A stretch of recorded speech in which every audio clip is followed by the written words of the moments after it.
And let's start getting into this match here. Round 2 of the Pokemon World Championships. Zheng going up against Sejun Park. Out the gate right away, Miraidon restricted next to Chi-Yu, as we get to see the restricted from Aaron coming out as well. The Zamazenta next to that Rillaboom. Rillaboom hitting the field here is fantastic, because right away you're going to get this opportunity to, right over the terrain, to have that grassy terrain out instead. Yeah, it's a really nice play here from Aaron, having that fake out here to disrupt either of these Pokemon on Sejun's side of the field. The argument is, which one do you choose to fake out, and do you commit to that? Because is there a Farigiraf in the back? If you go for that fake out, then the Farigiraf switching in, it's going to be a wasted turn, and you kind of want to avoid that. The other thing is the Chi-Yu has that Ghost Terastallization, so it could commit the Terastallization there to get some, you know, a Heat Wave, an Overheat onto these two Fire-weak Pokemon. So lots for Aaron to consider here. And it's really one of those turns where Sejun feels like with these choice Pokemon out on the field, he's got a lot more offensive pressure going into this turn.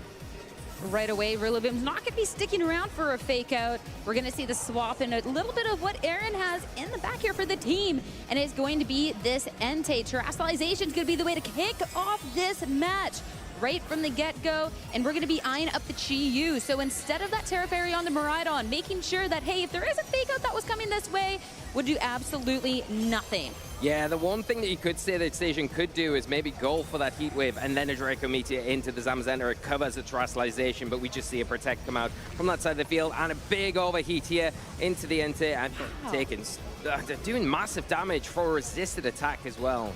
Yeah, considering it's an Entei, that is a lot of damage from the overheat. Of course, you are going to have that special attack drop, so that's going to be something that the Chi-Yu might be eyeing up a swap sooner rather than later. Yeah, I think getting it off the field as soon as possible, but you might want to keep it out now just to try and get some additional damage onto that Zamazenta that's on our side of the field. Nice Protect there to get around any damage, but Entei coming in, taking a lot of damage unnecessarily, and in a pretty awkward position as well now, because if the Volt Switch comes out from the Miraidon, you've got to think that that's probably in range of going down. So do you switch back into the Rillaboom to kind of soak that up, have that fake out once again to support the Zamazenta? But if you're doing that, you're leaving that Zamazenta kind of open here. You know that the Draco Meteor is not a threat though, so Aaron does have the option here to maybe go for that Dragon Terastallization, get some, you know, body slam damage into that Miraidon, start chipping away from his side of the field.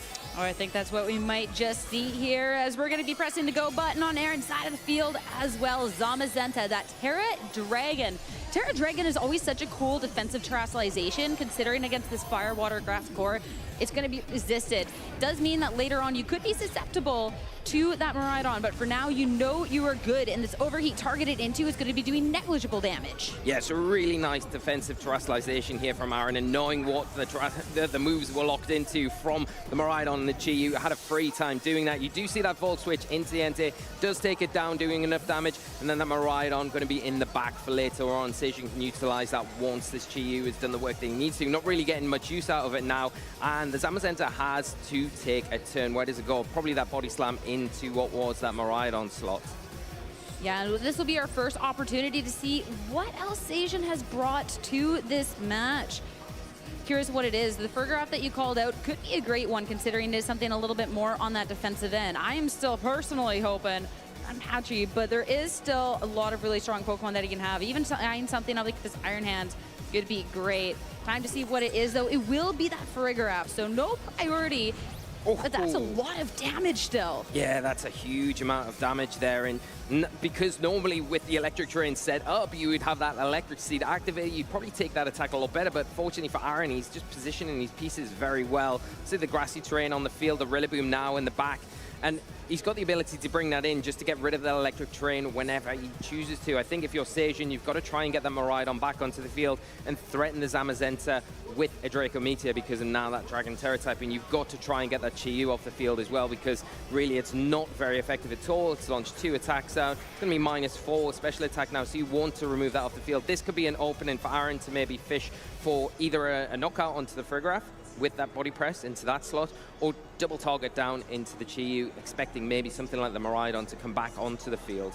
I definitely wouldn't hate getting rid of the Farigiraf. Having that helping hand to be able to enable your partner Pokemon is not fun, or even the foul plays, considering Aaron really only has Pokemon that are like attack heavy, that's something that can do a decent little amount of damage. And if you get rid of that Farigiraf, you do unlock that ability for your own priority. And when you have this Chien-Pao with this Sucker Punch, when you have this Rillaboom with that Grassy Glide, it's something that can start picking off those KOs a little bit later on, especially too if that Chi-Yu comes in fresh later, having already Terastallized Ghost type, it would not appreciate a Sucker Punch. Yeah, it's a really good note there to make, especially when that Chi-Yu comes back in. You remove that Iron Tail, you're freed up with that Sucker Punch to deal with that way more effectively. But here it is, the Pachirisu out into the field, taking a big critical hit throat chop though for its trouble.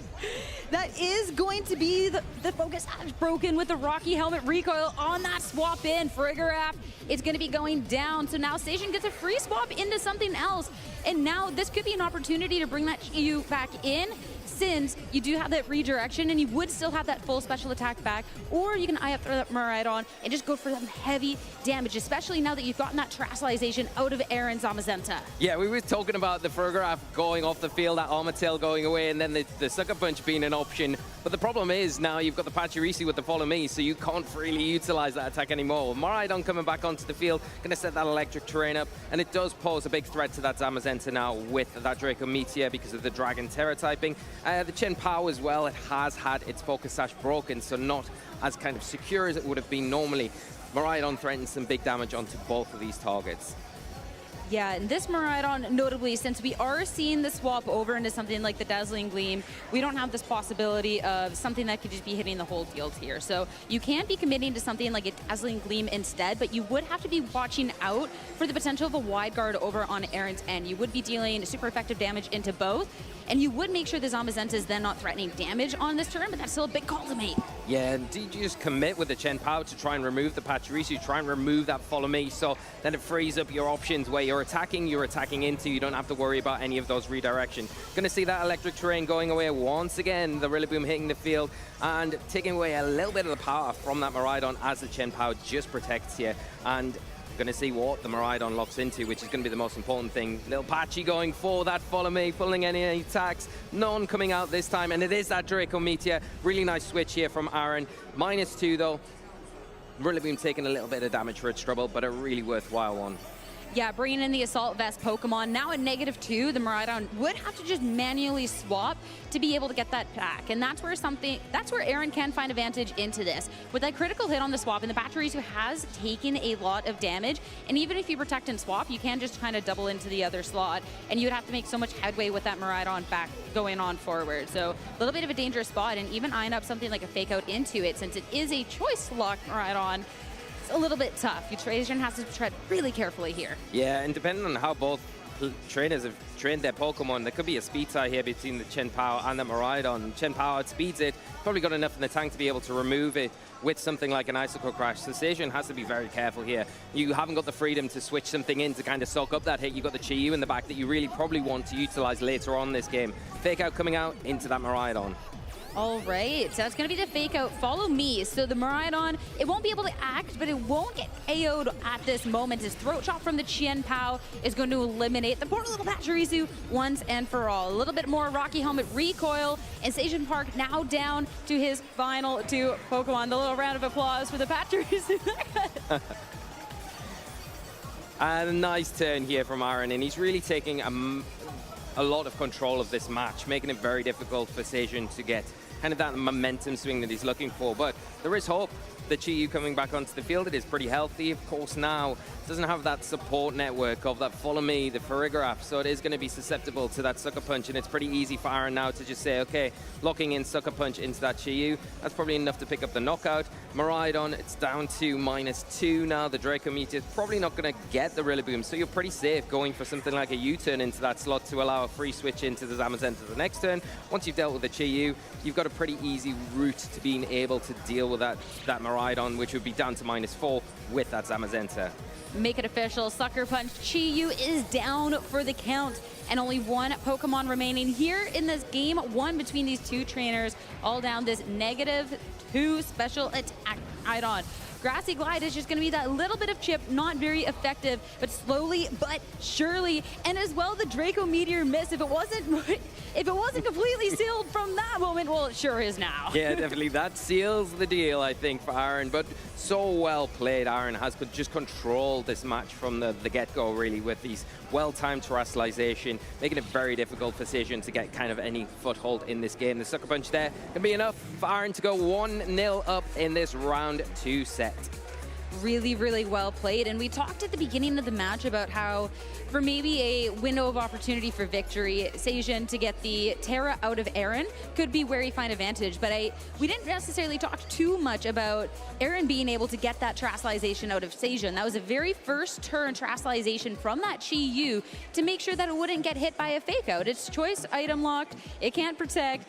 All of a sudden, it's Terra Ghost. The Fako didn't even go towards that slot. And it's a Chi Yu that's just absolutely done for later in the match once Aaron was able to do due diligence, get rid of things like the Farigiraf. Yeah, and it was a really big, hard commit as well from the Chi Yu that kind of cost him. And then as we're seeing now, the Pachirisu coming onto the field, not timed as well as probably what Sejun would have liked. Aaron really capitalizing there with that big throw chop and making it way less useful than it would normally be, coming in at full health to support those Pokemon with that Rocky Helmet, with that Follow Me.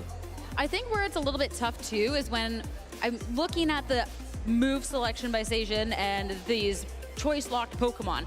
Overheat on the first turn, a lot of damage, but it was into this Entei swap, so the Entei sticks around for a little bit, and you're now at -2. When we got to see the Miraidon hit the field later on, it was the Draco Meteor that all of a sudden puts it at -2.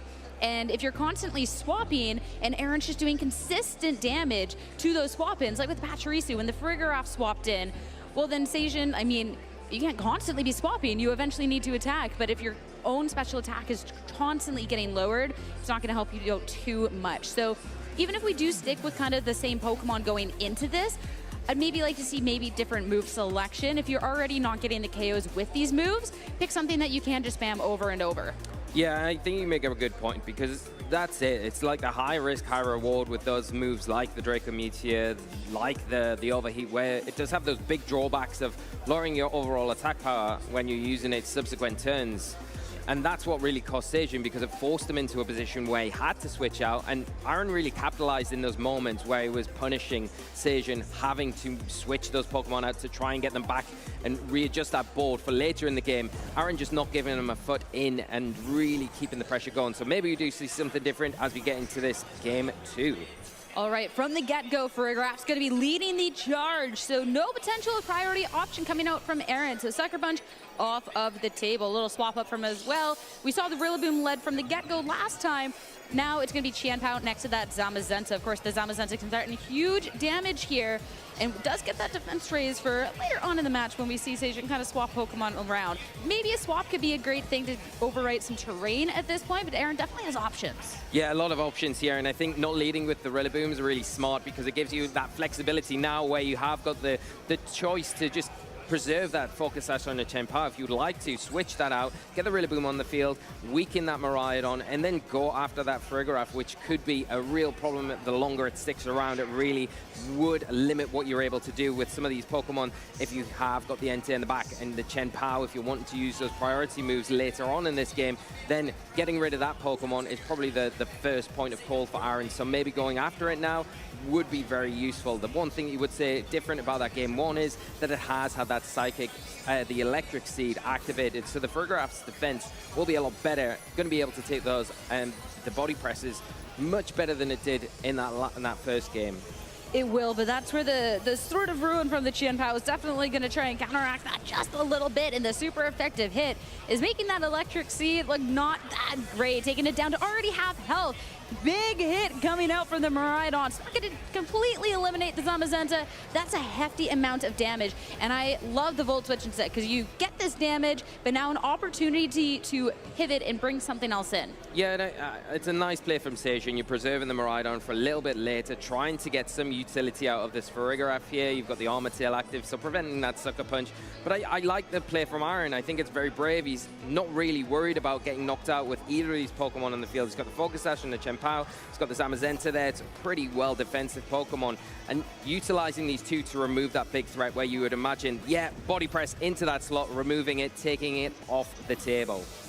Even if Farigiraf is going down on this turn, the Miraidon going out, you get that good amount of damage and you bring the Chi-Yu in. If you bring the Miraidon back in at this point, well, we just talked about the Sword of Ruin. Well, let's talk about this Chi-Yu and that Beads of Ruin. Those two Pokemon are going to be dealing a lot of damage, and with that Choice Scarf on that Chi-Yu, would have access to spread damage attacks. That's where Aaron then has to play that game of, do I commit to this wide guard or not? But that could be a lot of damage. It won't even be the Miraidon this turn. The Pachirisu has returned. Yeah, coming onto the field, going to have utility in that Follow Me. Just giving that protection that the Chi-Yu needs, because then it means that you don't need to commit to that Terrestrialization. You keep that Dark and Fire typing, because the Chen Pao is not really threatening you too much. There's no Sacred Sword on that side of the field. And the big threat from that Body Press, you can pull into the Pachirisu, you can get some good damage, and fire back with a Heat Wave, which is going to do super effective damage, probably pick up the Zamazenta and take that Chen Pao down to its Sash. Also makes it difficult to bring the Rillaboom onto the field in this situation, so really nice play from Sejun, kind of putting that pressure a little bit further onto Aaron to make some sort of decision here. What's at least nice from Aaron, with having so many Pokemon that can protect, he can go and protect both of his Pokemon on this turn and scout out what this Chi-Yu wants to do and what it locks into. If it was a Heat Wave, you could have clicked Wide Guard the next time around, but instead, now you got that confirmation, it is the Overheat. The Pachirisu, an attempt on the offense here, Super Fang hitting into the Protect. Now that your choice locked, play around that a little bit, but at the same time, an Overheat can do a lot, and the Zamazenta would surely fall. Yeah, definitely fall, but you probably the one thing is it's so low health at this point. Do you say, okay, well, I'm going to sacrifice my Zamazenta. I've got two Pokemon in the back. They can come in and maybe do a decent job, or do you preserve that Zamazenta, maybe switch it out and try and get some decent damage with that Chen Pao onto the Pachirisu, onto that Chi-Yu. Problem doing that, if you go into the Pachirisu, you're inevitably breaking your Focus Sash because it has got the Rocky Helmet, so it does make it a little bit awkward. The way that Sejun is kind of positioning these Pokemon right now, making it very difficult for Aaron to kind of get that momentum swing or that control that he had in that game one. So really well adjusted from Sejun. It's going to be the Follow Me coming on out. No Terra, but redirecting all of the hits, being the center of attention as if it wasn't already, as Overheat from Chi-Yu hitting into the Chen Pao. Going to be bringing it right down to Sash. Now this Pachirisu is going to be taking a barrage of hits coming on out from both of these Pokemon, starting off with this Icicle Crash. Good chunk of damage, bringing it just down below half. The Body Press is going to be finishing it off. Critical hit. We're not enjoying this Pachirisu here. It will be a little bit of chip damage, but all of a sudden, Sejun down to final 2. Yeah, and the nice thing about the Icicle Crash there, not a contact move, so the Chen Pao keeping that Focus Sash, although taking a overheat for its troubles. But the Chi-Yu now down to -2, so not going to be hitting as hard for the things that are in the back for Aaron. Aaron really looking on these last legs with these two Pokemon out in the field. But you've got to imagine the Chen Pao probably got the ability to get at least one Sucker Punch off, but it's not really going to be very effective into that very Terra typing of the Miraidon, and you're not going to be able to get much use out of the Zamazenta just because of the speed jump that Chi-Yu has. And even here, you don't have to get too far ahead of yourself if you don't want to. We do have the possibility, since you know it is Choice Out on the other end, to go ahead with the Double Protect and just get that confirmation. The Miraidon, since we do have the Dazzling Gleam, it can go for these spread damage attacks as well, and you definitely don't want to be disrespectful of that. Chen Pao is going to be the one protecting on this turn, as Aaron opting not to go and protect the other, but it is going to be a good call with the Chi-Yu first attempting to hit into that Ice Cat. Miraidon Electro Drift time, hitting into the Zamazenta, already brought so low, gonna take care of the other restricted. Yeah, really nice play here, and then big knockout, taking the restricted down on Aaron's side of the field, locking in with that Electro Drift. A nice play as well. I think the one thing that we would say about Aaron is he's really managing this game well, in the fact that he's protecting at the right times, like you've mentioned, to scout out what these choice Pokemon are locking into, because once you know what they're locked into, it makes the decision about switching, about what you bring in at a certain time, and what move you lock into a lot easier. So we are going to see the NT come onto the field now, and it is going to threaten with extreme speed into both of these Pokemon. Whether or not Aaron decides to go for the Terrestrialization here, he has got it as an option though. What I really like too about protecting the Qian Pao and that preservation is since we are on the attack heavy end for Aaron, it is something that you can do more and more damage. So you sack off your Zamazenta, you get this fresh Entei in, Terra normal, this extreme speed is going to do a lot of damage combined there with that sort of ruin, and the extreme speed coming on out. Since the rationalization already spent for Sejun, you know that she is not going to be safe, and that's going to be a clean one-hit KO. That is a huge knockout onto the Chiyu here, and like you say, that sort of ruin intact is so useful here. The Sucker Punch coming out from the Chen Pao. That do respectable damage, not super effective though, more resisted, and the Electro Drift coming out and return from the ride on into the Entei. With one-hit KOs across the board, I think we might be a little out of steam when we're looking at Sejun's end, but the Maridon definitely putting as much of a fight as possible. It's going to be finally time for the electricity to disappear if it wasn't going to already, as the Rillaboom, the fourth final Pokemon for Aaron, will finally be joining. The Assault Vest getting that Grassy Surge. You got Mako Pressure on this turn. We can just hit whatever we want with this Qian Pao. We should be able to lock this up. Yeah, and you've got the Fake Out here, which is going to be really useful in preventing you from attacking this turn. It gives the Chen Pao a free turn. Going for the Throat Chop here, not the most effective attack. You could lock into the Icicle Crash, but Aaron being sensible here, doesn't want to take the risk of an Icicle Crash missing and allowing maybe Sejun back into this game. The Electro Drift is still a big threatening attack. It hasn't got the boost from the Electric Terrain anymore, but you still need to close this up as sensibly as possible, and exactly what Aaron's done throughout this match with the Rillaboom with that Assault Vest. Going to be in a really great place to do that.